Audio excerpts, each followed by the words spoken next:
विद्यार्थियों, मैं डॉक्टर रीता श्रीवास्तव, सहायक आचार्य राजनीति विज्ञान। आज हम पढ़ेंगे द्विसदनी व्यवस्थापिका के पक्ष में तर्क। विद्यार्थियों, संगठन की दृष्टि से व्यवस्थापिका दो प्रकार की होती है, एक सदनी व्यवस्थापिका और द्विसदनी व्यवस्थापिका। एक सदनी व्यवस्थापिका में व्यवस्थापिका का एक सदन होता है और द्विसदनी व्यवस्थापिका में व्यवस्थापिका के दो सदन होते हैं। प्रथम सदन का निर्माण जनता के द्वारा प्रत्यक्ष रूप से किया जाता है और द्वितीय सदन के निर्माण के लिए जनता के द्वारा प्रत्यक्ष रूप से प्रतिनिधि चुनकर न भेजे जाकर उसके चुनाव की विभिन्न अन्य पद्धतियों को अपनाया जाता है। द्विसदनी व्यवस्थापिका में प्रथम सदन को निम्न सदन या लोक सदन भी कहा जाता है और द्वितीय सदन को उच्च सदन कहा जाता है। शक्तियों की दृष्टि से इन दोनों सदनों में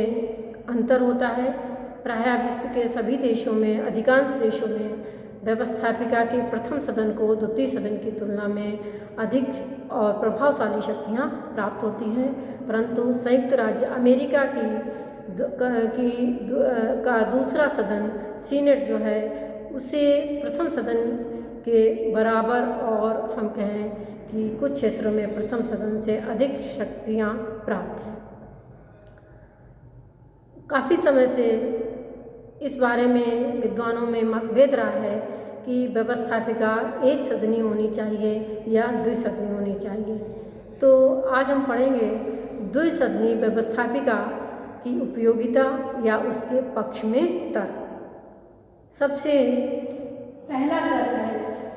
धैर्य एवं तर्क की दृष्टि से विचार, जहाँ पर ऐसा माना जाता है कि एक अच्छे कानून के निर्माण के लिए उस पर धैर्य एवं तर्क की दृष्टि से शांति से विचार किया जाना चाहिए। लेकिन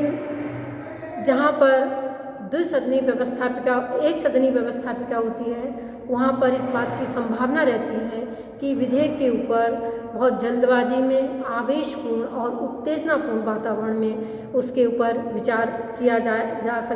सकता है और जल्दबाजी में किसी भी विधेयक का निर्माण किया जा सकता है। लेकिन यदि द्विसदनी व्यवस्थापिका रहती है तो इस प्रकार की भूल होने की संभावना नहीं रहती है और क्योंकि वहाँ पर जब प्रथम सदन से विधेयक पारित होकर द्वितीय सदन में पहुँचता है तो इस प्रक्रिया में काफ़ी समय लग जाता है और दूसरा सदन जब उस पर विचार करता है तो काफ़ी धैर्य तर्क की दृष्टि से विचार करता है, शांतिपूर्वक विचार करता है और उसे विधेयक के बारे में काफ़ी कुछ जो है जानकारी प्राप्त हो जाती है। तो इस प्रकार से हम कह सकते हैं कि द्विसदनी व्यवस्थापिका में जो है विधेयक में कोई त्रुटि नहीं रह जाती है और इस प्रकार से कानून की पूर्णता की दृष्टि से द्विसदनी व्यवस्थापिका महत्वपूर्ण है या उपयोगी सिद्ध होती है। इसीलिए जॉर्ज वाशिंगटन ने कहा है कि द्वितीय सदन वह प्लेट है जिस पर प्रथम सदन की उबलती हुई चाय ठंडी की जाती है। दूसरा है एक सदन की निरंकुशता से रक्षा। जहाँ व्यवस्थापिका में एक सदन होता है वहाँ पर विधि निर्माण की संपूर्ण शक्तियाँ एक ही सदन के पास रहती हैं और ऐसी स्थिति में ये बहुत ज़्यादा संभावना रहती है कि वो सक्षमतापूर्वक निरंकुशता का आचरण कर सकता है या निरंकुश हो सकता है। लेकिन जहाँ पर दूसरा सदन होता है तो वह द्वितीय सदन के प्रतिरोध में खड़ा रह सकता है और यदि प्रथम सदन निरंकुशता का आचरण करता है तो वह प्रथम सदन का विरोध करके उसे उसकी निरंकुशता से रोक सकता है। और इस संबंध में जो हम कह सकते हैं कि ब्लंसली जैसे विचारक ने स्पष्ट रूप से कहा है कि द्वितीय सदन जो है वो स्वतंत्रता की गारंटी है और एक सीमा तक वो प्रथम सदन के अत्याचार के विरुद्ध खड़ा रहता है या प्रथम सदन के अत्याचार से लोगों को सुरक्षा प्रदान करता है। दूसरा नेक्स्ट है विशिष्ट वर्गों को प्रतिनिधित्व देने की दृष्टि से विचार। देखिए सामान्य रूप से जनता में दो वर्ग होते हैं, एक सामान्य जनता और दूसरा विशिष्ट वर्ग। जो प्रथम सदन होता है उसमें जनता के द्वारा प्रत्यक्ष रूप से चुने हुए प्रतिनिधि पहुंचते हैं। इस प्रकार से वहाँ पर जनता का प्रतिनिधित्व तो हो जाता है, लेकिन जो समाज के विशिष्ट वर्ग होते हैं उनका समाज में प्रतिनिधित्व नहीं हो पाता है। ये वर्ग जो कि विद्या, संस्कृति, कला, साहित्य, धन इत्यादि की दृष्टि से समाज के जो है विशिष्ट वर्ग होते हैं, तो उनको एक सदनीय व्यवस्थापिका में पर्याप्त स्थान नहीं मिल पाता है। और यदि द्विसदनीय व्यवस्थापिका होती है तो एक सदन में जनता का प्रतिनिधित्व हो जाता है और दूसरे सदन में समाज के सामान्य विशिष्ट वर्ग का प्रतिनिधित्व हो जाता है। इस प्रकार से हम कह सकते हैं कि द्विसदनीय व्यवस्थापिका एक श्रेष्ठ समाज का निर्माण, द्विसदनीय व्यवस्थापिका एक श्रेष्ठ व्यवस्थापिका होती है जिसमें समाज के सभी वर्गों का पूर्ण प्रतिनिधित्व मिल जाता है। नेक्स्ट है कार्यपालिका की स्वतंत्रता की दृष्टि से विचार। जहाँ पर एक सदन होता है वह कार्यपालिका के प्रति कठोरता का व्यवहार करने में समर्थ हो सकता है या कर सकता है या ऐसा होना संभव है, लेकिन और ऐसी स्थिति में कार्यपालिका जो है वो स्वतंत्रतापूर्वक कार्य नहीं कर पाती है या सीमित स्वतंत्रता के साथ काम कर पाती है और इसका प्रभाव प्रशासन के कुशल संचालन के विपरीत दिखाई देता है या प्रशासन के कुशल संचालन पर इसका बहुत विपरीत प्रभाव पड़ता है। लेकिन द्विसदनीय व्यवस्थापिका यदि होती है तो यदि प्रथम सदन कार्यपालिका के प्रति कठोरता का व्यवहार रखता है तो दूसरा सदन उसके प्रति सहानुभूतिपूर्ण नरम व्यवहार रख सकता है और इस प्रकार ऐसी स्थिति में कार्यपालिका जो है अपनी कुशलता के साथ, स्वतंत्रता के साथ शासन का संचालन करके राज्य के अपने दायित्वों को पूरा करने में समर्थ हो सकते हैं। नेक्स्ट है कार्यभार की दृष्टि से विचार। आधुनिक युग में, आधुनिक लोकतांत्रिक युग में राज्य का स्वरूप लोक कल्याणकारी स्वरूप हो गया है, जिसके कारण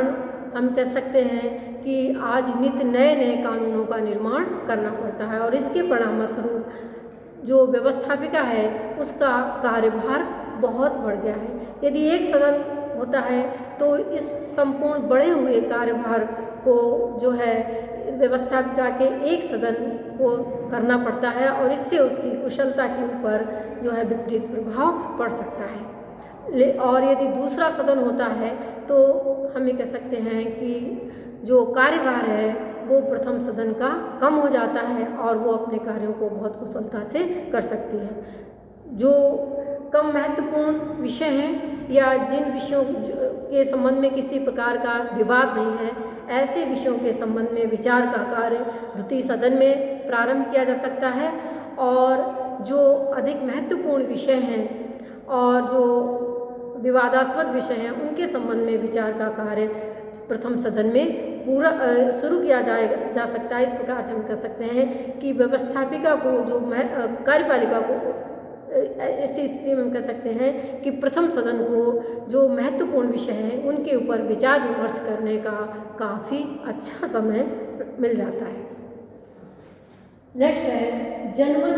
योग्यता एवं अनुभव की दृष्टि से विचार। हम कह सकते हैं कि किसी भी राज्य में ऐसे योग्य और अनुभवी व्यक्ति होते हैं जिनकी सेवाओं का लाभ कानून निर्माण के क्षेत्र में उठाना बहुत उपयोगी होता है या अच्छा होता है, लेकिन ऐसे लोग या तो राजनीति से दूर रहना चाहते हैं, राजनीति में आना नहीं चाहते हैं, या हम कह सकते हैं कि चुनावों से दूर रहते हैं या फिर चुनावों में पराजित हो जाते हैं। तो ऐसी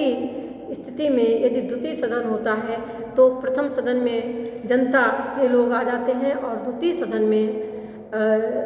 जो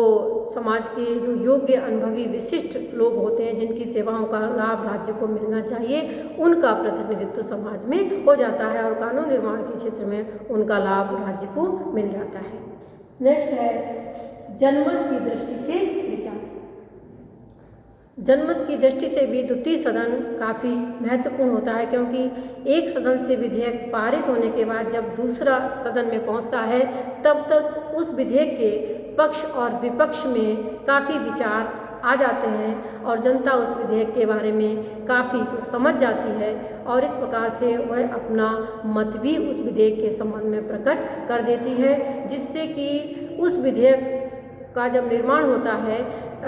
जो कानून बनने वाला होता है, उसमें जनता का मत भी शामिल हो जाता है। जनता क्या चाहती है उसका भी जो है उपयोग हो जाता है, या जनता जनमत के अनुसार कानून का निर्माण करना संभव होता है।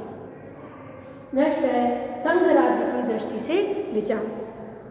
संघात्मक राज्य व्यवस्था वाले देशों में द्विसदनात्मक व्यवस्थापिका अनिवार्य मानी जाती है, क्योंकि इस संघात्मक राज्य जहाँ पर होते हैं वहाँ केंद्रीय व्यवस्थापिका के प्रथम सदन में संघ राज्य की इकाइयों का प्रतिनिधित्व हो जाता है और जो द्वितीय सदन होता है उसमें संघ राज्य का जो निर्माण करने वाली इकाइयाँ हैं उनका प्रतिनिधित्व हो जाता है। इस प्रकार से संघात्मक राज्य की दृष्टि से भी, या जिन देशों में संघात्मक शासन व्यवस्था है उन देशों के लिए द्विसदनात्मक व्यवस्थापिका बहुत महत्वपूर्ण और उपयोगी साबित होती है।